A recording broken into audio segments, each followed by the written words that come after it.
is so complicated. I'm feeling confused and terrified. So if you could please restate the question in a simpler way, it would make me feel so much better. See, the whole topic of enlightenment, for most of us here, It's an esoteric it's an esoteric subject, and it is a confusing subject. That's the reason we wanted this to be a brainstorming session rather than a solution finding session. I'm sure that's one of the major reasons. I want this as an open question, and you can put we call it samvada in Sanskrit. Means? Where samvada is a dialogue where you express your viewpoint, and he expresses his viewpoint, and we probably carry it out according to what we think is the right one, or a combination of And the them. question is? And the question is, Is enlightenment. Today you are enlightened, today unenlightened, tomorrow you are enlightened. It's like overnight transformation, like Cinderella story. Or it is a slow process. right. That's what we call in... Well, but there's no either or, because there are so many individuals that have had so many forms of awakening. They've gone through many different kind of processes. So in my own case, it was overnight. And this was a result of two things. Number one, I was a very sincere seeker. When I arrived at the feet of my guru, I was completely unattached to anything other than my desire for moksha. I wanted nothing else, and I was completely one-pointed, and I was ready to let go of everything. When I sat in front of him on the second or third day, I remember hearing the following words come out of my mouth, and I was shocked to hear what I said, because it wasn't I who said it. And what I said was, to the Master, I'm ready to die, but I don't know how. The Master physically moved his body, and his eyes filled up with tears, and he didn't say anything. But when I heard the words come out of my mouth, I'm ready to die, but I don't know how, I was shocked. I said, oh, what am I saying? So where did these words come from? They certainly didn't come from my ego. So there was something happening in me, through me. So when I arrived at his door, at his feet, I was a very dry piece of wood. I was ready to catch fire. And sitting in front of the Master was like sitting in front of a furnace. In this case, the furnace was a furnace of consciousness, burning with consciousness. His being, and being in his physical proximity, was like sitting in front of a raging fire of consciousness. And I was a very dry piece of wood, so I lit up very quickly. But I've heard so many stories about so many people who have become enlightened human beings, like Prabhu's extraordinary story is an example.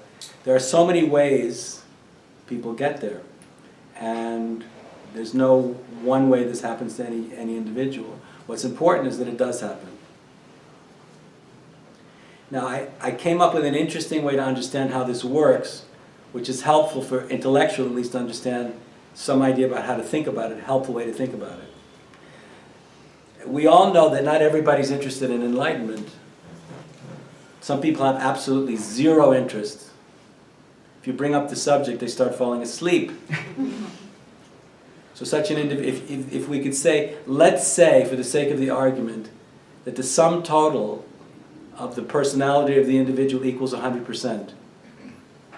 So out of that 100% quotient, some people have zero interest in moksha, in consciousness, and enlightenment. They have no interest. There's no receptivity. There's no responsiveness.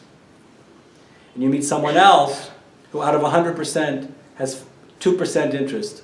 So if you bring up the idea, you start speaking about Lord Buddha, you start speaking about Shiva, start speaking about yoga, start speaking about meditation, start speaking about enlightenment, start speaking about Prabhu, start speaking about Andrew, they say, oh, what is that? And there's a responsiveness, there's a natural, energetic, soulful, spontaneous, awakened interest that comes through them. And there's a magnetic attraction from their soul to your soul because they're interested in these metaphysical questions from a place beyond their own mind. But that's only 2%.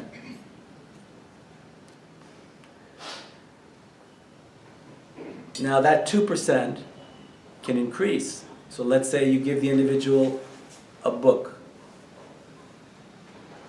of Eckhart Tolle, for example, or the teachings of the life story of Sri Ramakrishna, or some incredible story of awakening, maybe that person's soul will be so touched that that 2% goes from 2 to 5 or 10%.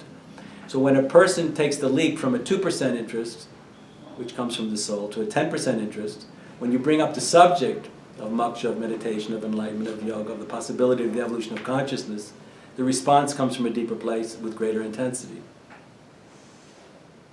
But if the person's reached the 10% mark, it still means 90% of their consciousness and cognition is still, to use Indian ideas, is still lost in worldliness, is still lost in the world, still attached to the world. So, as our interest increases, as we shift from 10%, and let's say the person at 10% level becomes introduced to meditation, they start meditating every day, they start reading more, the 10% increases to 15%, 16%, 17%, 18%. They begin to have access to a subtle level of awareness that they didn't have access to before. There's a process of deepening happens. And they're different when they were at only 2%. Now they're 15%. 15% because they start doing sadhana, begin reading books, going to have satsang, goes from 15% to 20% to 25%. Now you have a conversation about consciousness with someone, you feel there's a level of depth that an individual is carrying, is manifesting and bearing witness to that wasn't there before.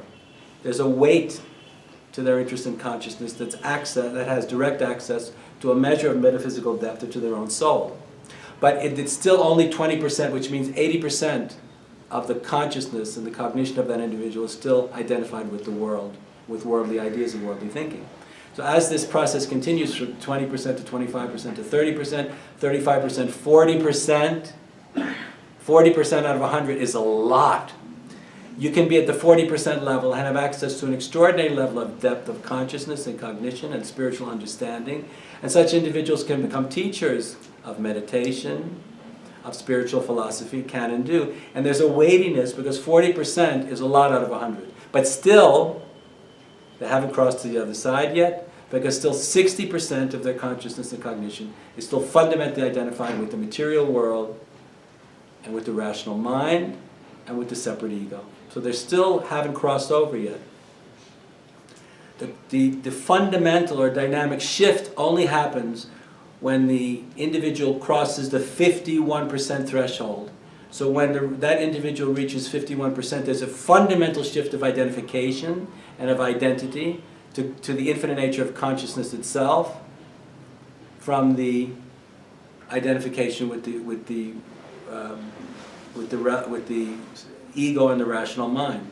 So when an individual crosses the 51% threshold, from that point on, they're on the other side. It means they know who they really are. They know that at the deepest level they've never been born, they've never entered the stream of time. They know that the body and the mind and the personality is merely a vehicle. It's not who they really are. It's only a short-term karmic experience that they're having, but they know that who they are is birthless and deathless and infinite.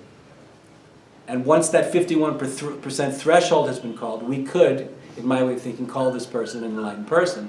But remember, after the 51% threshold has been crossed, there's still 49% of the individual is still there, which is yet to be consumed by the fire of consciousness itself. And so then the journey would be to go from 51% to 55% to 60% to 61 to 65%, this kind of thing. And when we meet truly, profoundly impressive enlightened beings, there are some, this is relative knowledge, so it doesn't ultimately mean anything, but they'd be up in the 65-70% level. And in their presence, who they are is unmistakable. They're fundamentally identified with infinity, not with anything relative anymore.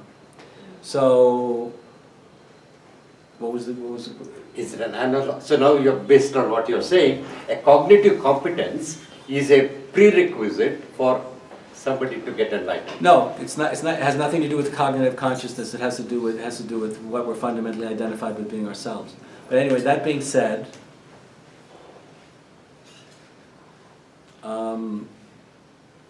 traditionally, as far as my limited understanding goes, enlightenment is the attainment of a state of consciousness, a higher state of consciousness.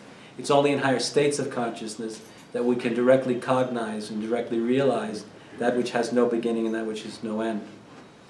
But enlightenment, in my evolving understanding, also includes stages of consciousness development, stages of consciousness and cognition that have very much to do with the self that we all are, that is absorbed from the evolution of culture itself.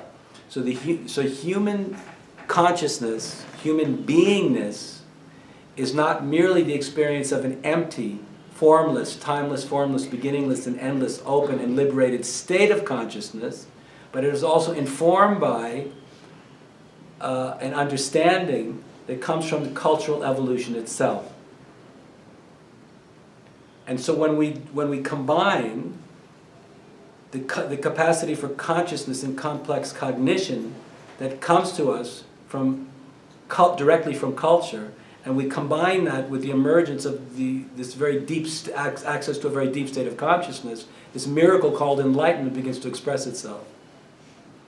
So as I've been learning in my own life experience, I'm learning how to no longer equate the state of enlightenment merely with the capacity for having access to deep, liberated states of consciousness where we bear witness to that which is timeless, formless, beginningless, and endless, empty, and free, but also with our understanding of how culture conditions and enables us to see and perceive and know and understand reality in ever more complex ways.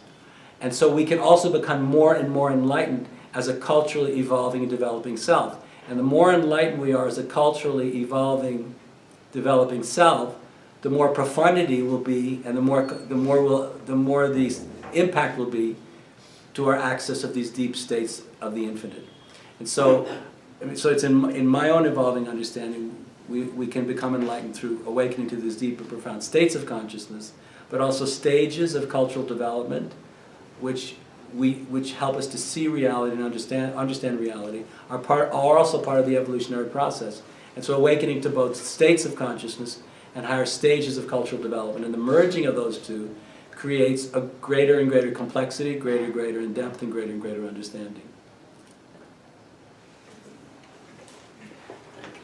Yeah, and in looking at the potential for individual and collective enlightenment this way, there is an endless potential for this kind of consciousness development, literally endless.